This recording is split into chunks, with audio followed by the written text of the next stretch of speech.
Comparezo xe aquí ben flanqueado dunha banda por Pancho Casal, que é o deputado de Industria de Marea no Parlamento Galego, e do outro lado de Javier Arca, que é traballador de Alcoa na plantilla de San Cibrao e, ademais, candidato de Marea ao Congreso dos Diputados nas vindeiras eleccións do 28 de abril. Hai un tema que nos parece esencial, non a nivel político, sino a nivel social, económico e de emprego, que é a cuestión non só da Alcoa, sino das electrointensivas e, en xeral, das cuestións eléctricas. E, por iso, hoxe queremos falar dese tema.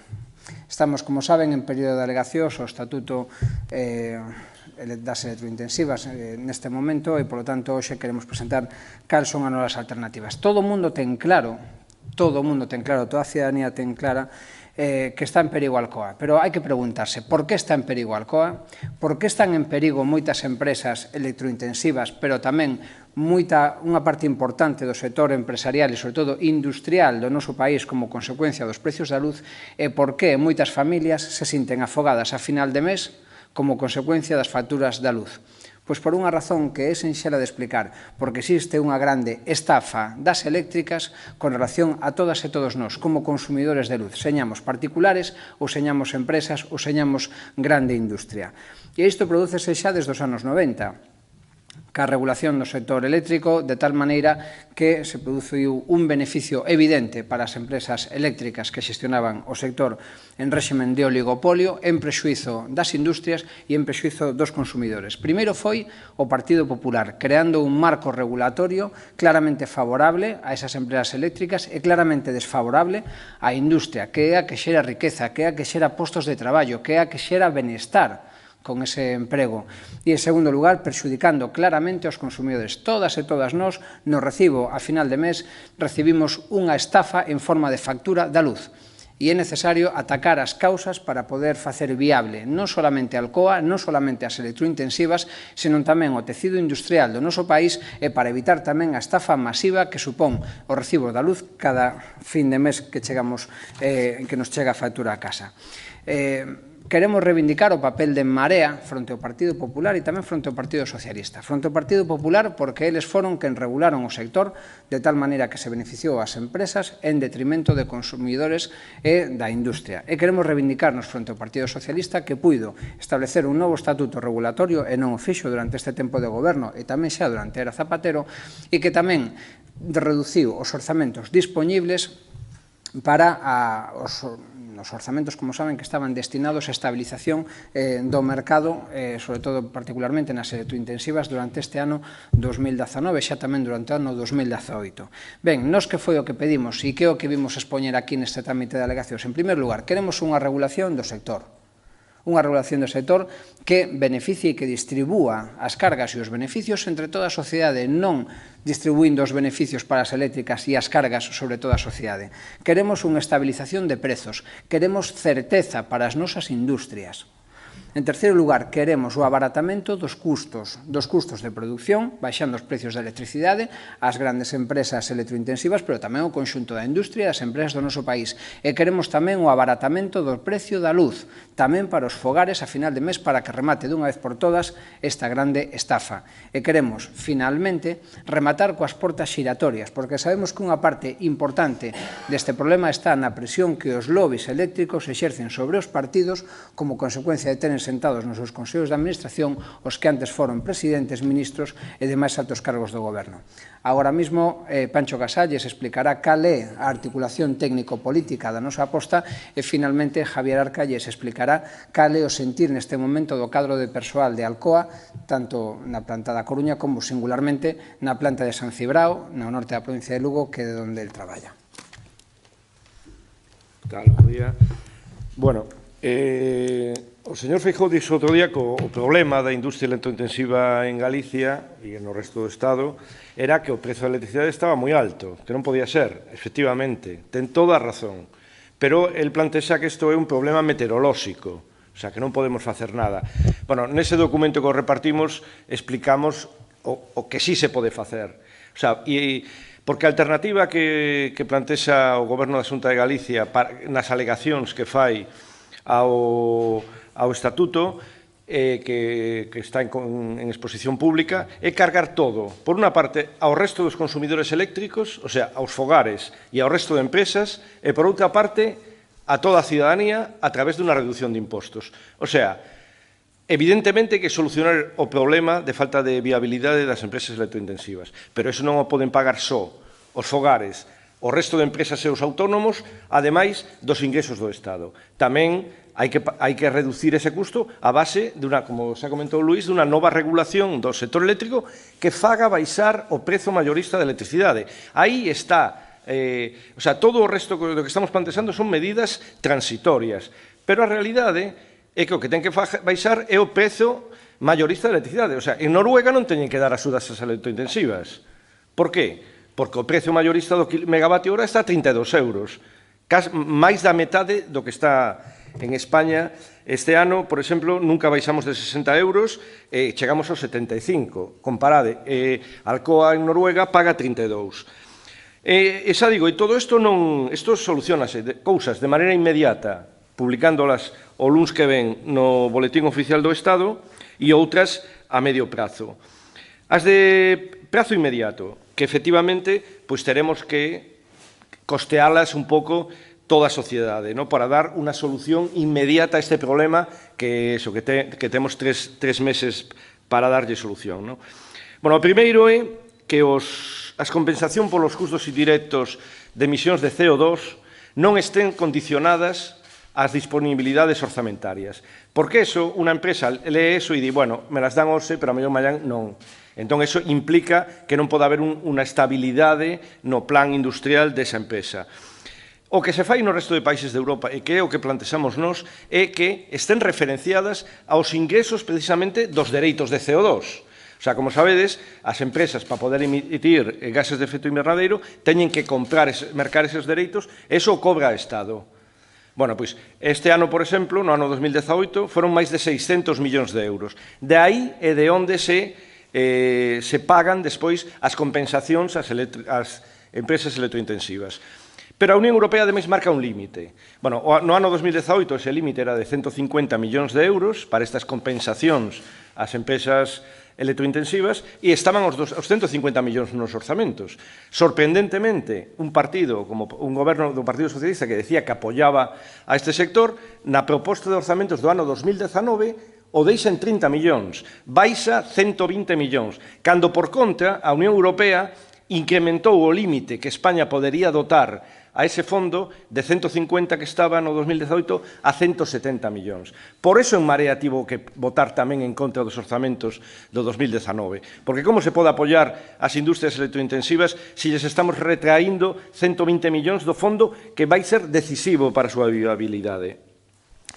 Bueno, despois hai outro plantexamento claro que non todas as industrias electrointensivas son iguais. Hai algunhas que necesitan todos os instrumentos simplemente para poder seguir existindo, esas son as que nos chamamos hiperintensivas, e outras que, digamos, lles axuda a ser máis competitivas, pero que digamos, é unha axuda a maiores.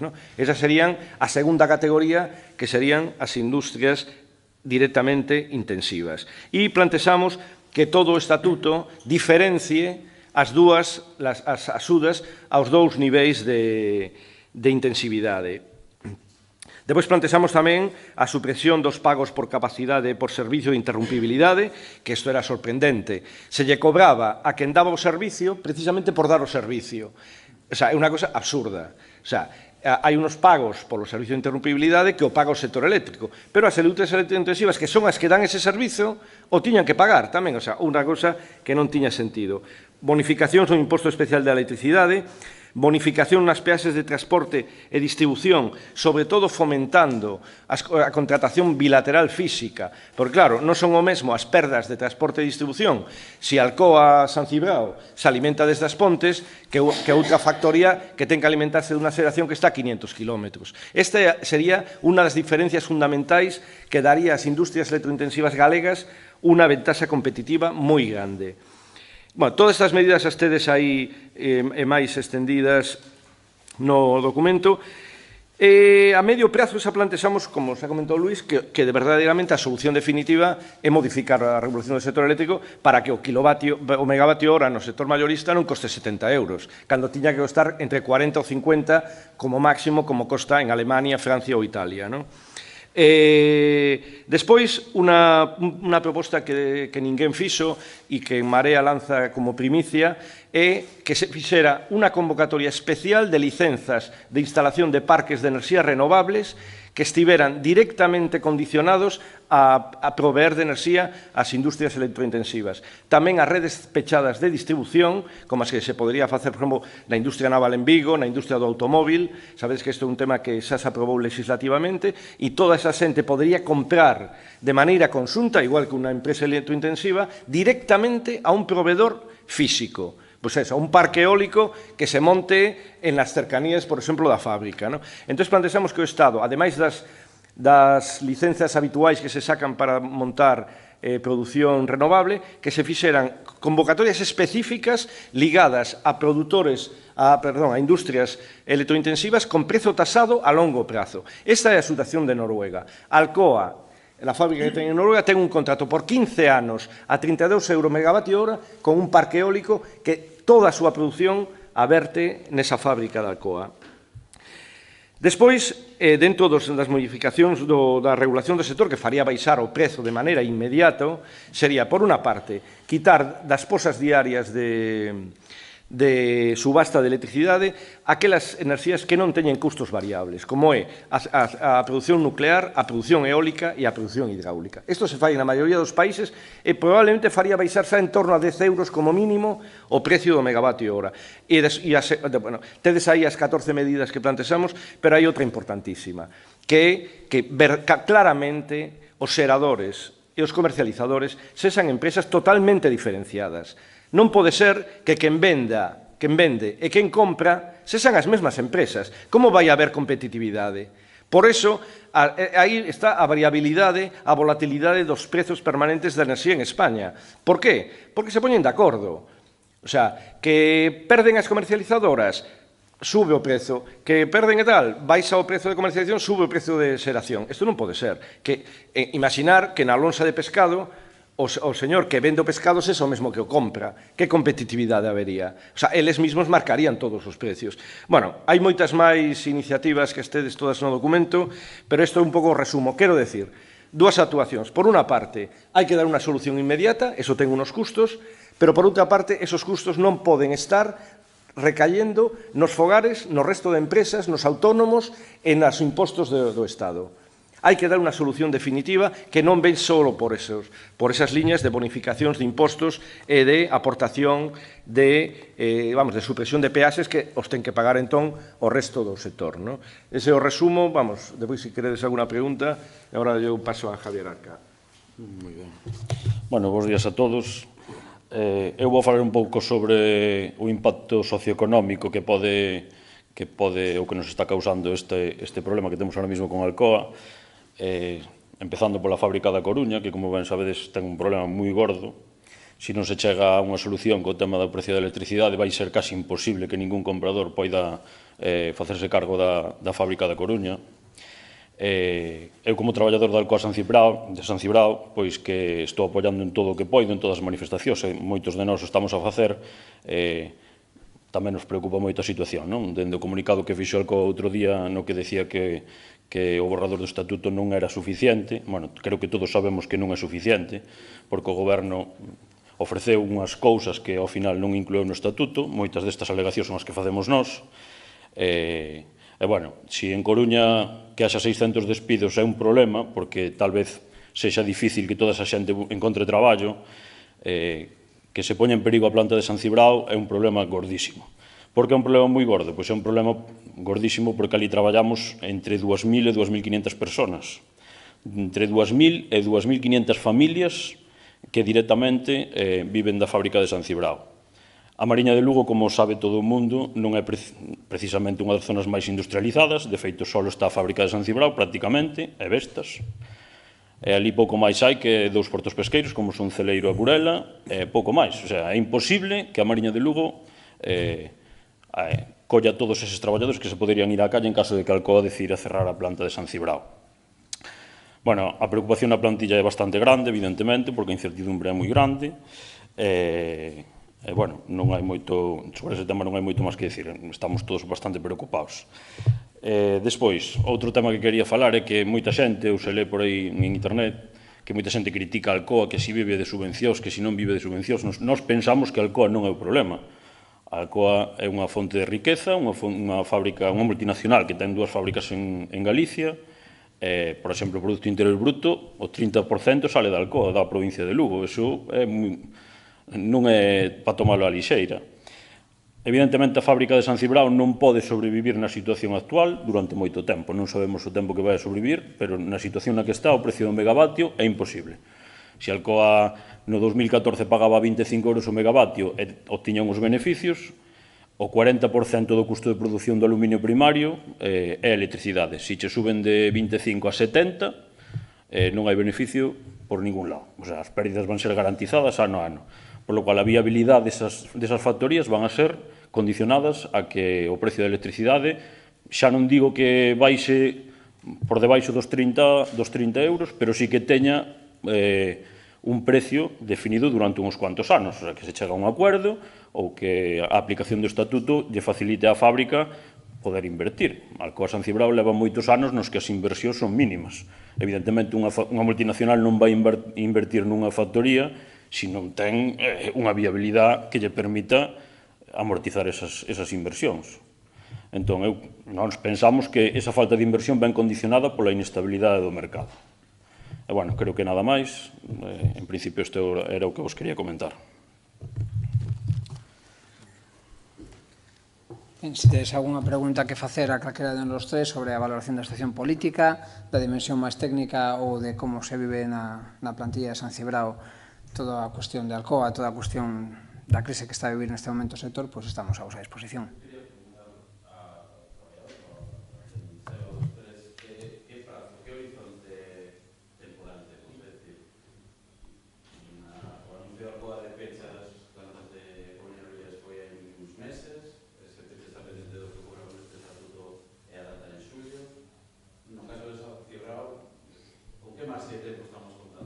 Bueno, en principio en San Cibrao, os traballadores non sabemos, só foi a comunicación de Alcoa de que o estatuto non era suficiente. A planta de San Cibrao ten a planta de alumina e a planta de aluminio. A planta de aluminio é 100% propiedade de Alcoa, pero a de alumina non. Ten outro dueño.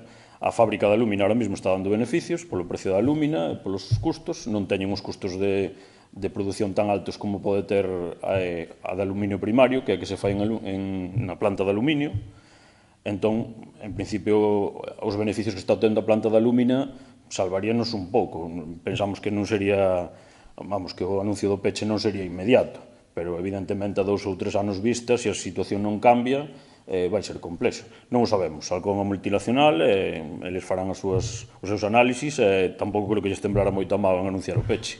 Evidentemente sería a ruína para a Mariña de Lugo, por moito que digan outros que teremos que buscar traballo, evidentemente teremos que buscar traballo, pero na Mariña para 3.000 traballadores non vai haber traballo, eso está claro, teríamos que ir. E un pouco un tema que vai incidir o que todo o que está planteando actualmente o goberno na proposta de estatuto pode baixar o megavatio hora entre 8 e 10 euros. Eso é totalmente insuficiente. Para que os hagades unha idea, Alcoa San Cibrao, por cada euro que suba ou baixe a electricidade, gaña ou perde 3,5 millóns de euros. Bueno, imaginar, estamos en 75, 72, máis ou menos en estes días. Imaginar 72, baixan a 62, aínda están 22 euros por encima do que custa a enerxía en Francia, maiorista. 22 por 3,5 son unhas perdas directas de 70 millóns de euros. Vai estar disposto Alcoa a perder 70 millóns de euros ao ano? Pois complicado o vemos, non?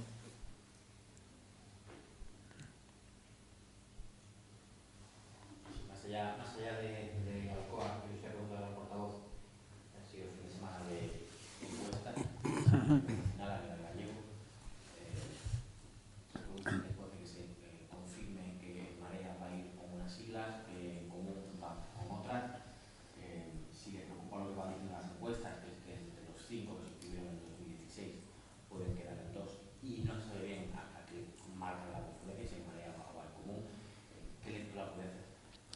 Ben, nos confiamos en que a cidadanía de Galicia aposte maioritariamente por este espacio dunha marea cidadá que está comprometida cos movementos sociais, cos conflictos laborais, cas reivindicacións que hai na rúa e daquela xente que non pode reivindicar porque non ten capacidade para facelo e que, polo tanto, que confíen en nós para poder levar a cabo esta mensaxe ás próximas Cortes Xerais. Miren, estamos nun escenario onde se está vendo tamén polas enquisas que as dereitas non suman.